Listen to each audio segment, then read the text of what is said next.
Hi, welcome to Mystery Secret Searchers, episode 16, Landing. That's all the journal says. Journal entry number 12, Landing. And a little sketch, it looks like, of the Lake St. Francis and the Carn Island area. Well, we have explored Glengarry. We have driven up and down, east and west. We have looked at cairns. We have found mysterious sites left by clues in the journal by John McLeod. But now it's time to head back to Dalkeith. In Dalkeith, we found the McLeod family cairn. And we didn't think there was much of a clue there, but actually there was. This is the area on the Indian lands, used to be known as the Indian, well, still known as the Indian lands. This is where the settlers came to be. And this monument, this cairn, if we search around the area, we find that a lot of McLeods lived in this area, and we were able to find the McLeod family house. Then we traveled to South Lancaster. In South Lancaster, there's a very famous wharf. The wharf goes out onto Lake St. Francis in the St. Lawrence River, very close to Carn Island and the opening of the Raisin River. The Lancaster Wharf is famous because of the brightly colored buildings. These are restored buildings from a time long ago. These brightly colored buildings are very visible from the St. Lawrence and provide a beautiful historical landmark of the area. So we're going to have a walk by the buildings right now as we gaze out into Lake St. Francis on the St. Lawrence River. You will see a man in the distance. This man, I will not tell you his name, and I cannot put him on camera. He does not wish to be on camera. But I was speaking with him. We had a nice chat about Glengarry and John McLeod. He was aware of the journal and the clues left in it, and that fact that the journal had been disposed of in the St. Lawrence River. We did not tell him that we had found it. He looked kind of worried when we were talking about it. So we kept that a secret, but he told me a few more tales. As we look out now into the St. Lawrence River, Lake St. Francis, that island there, that's Carn Island. And just over to the right is the entrance to the Raisin River. Right down the ropes! Bring those sails! Hold fast at the dock! Give me the ropes! Tie them down!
of the ship, the MacDonald, bringing the Scots to Glengarry.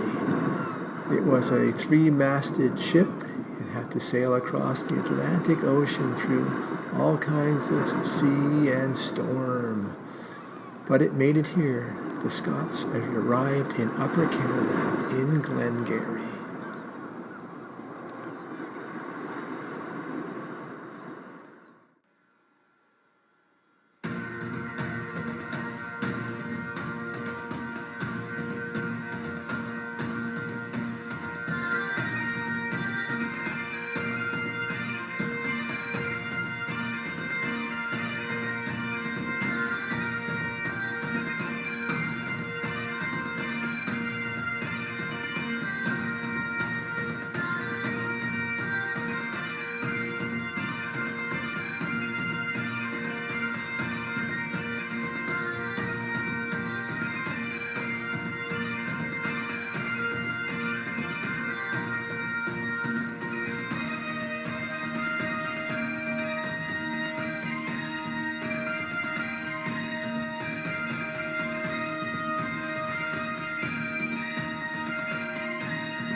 In 1786, on the ship MacDonald, came some 540 Scottish Highlanders who settled in Glengarry.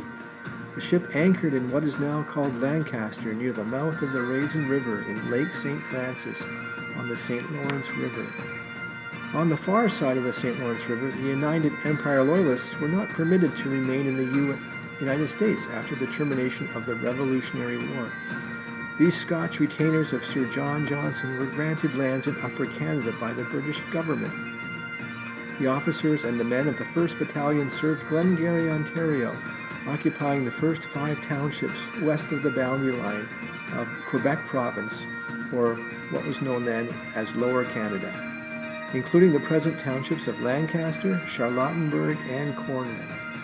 Those of the 2nd Battalion moved farther west to the Bay of Quinte, settling in the counties of Lennox and Prince Edward.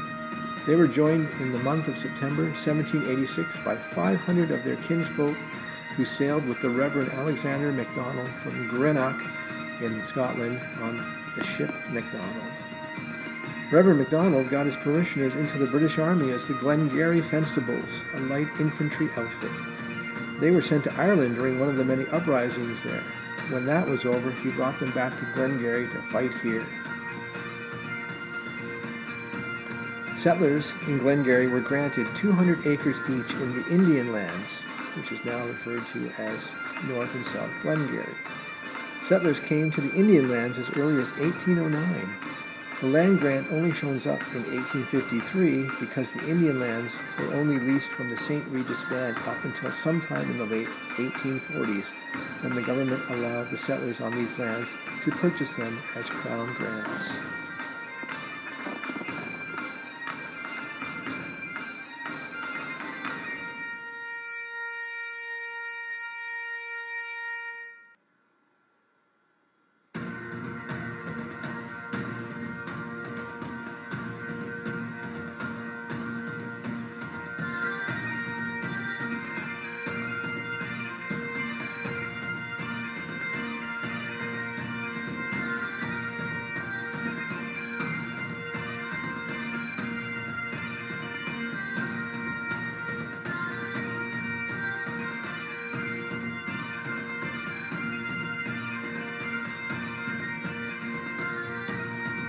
How did these families survive their first winter?